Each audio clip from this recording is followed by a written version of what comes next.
بسم الله الرحمن الرحيم. دار البلاغ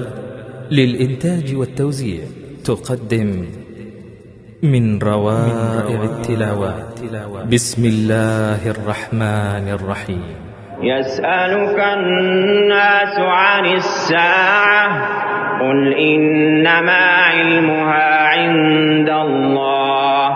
وما يدريك لعل الساعة تكون قريبا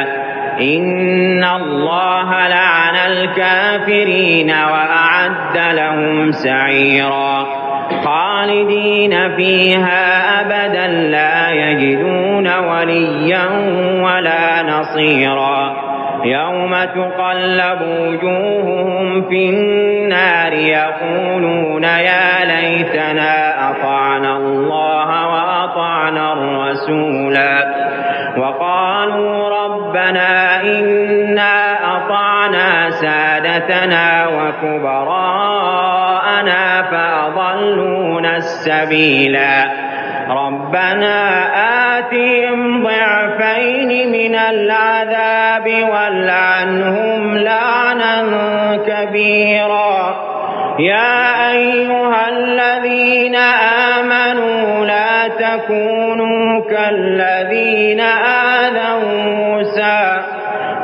تكونوا كالذين آذوا موسى فبرأه الله مما قالوا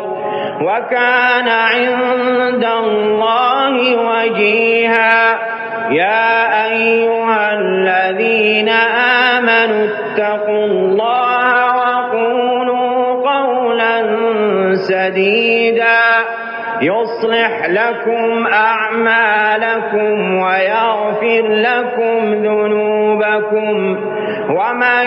يطع الله ورسوله فقد فاز فوزا عظيما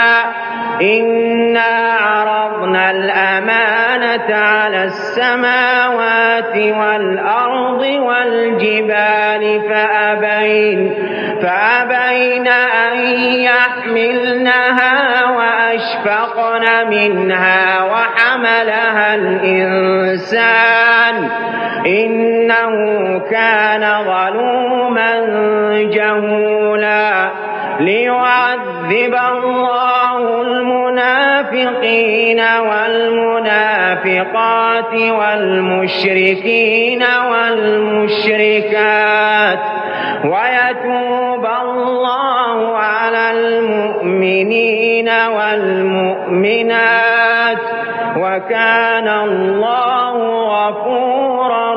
رحيما.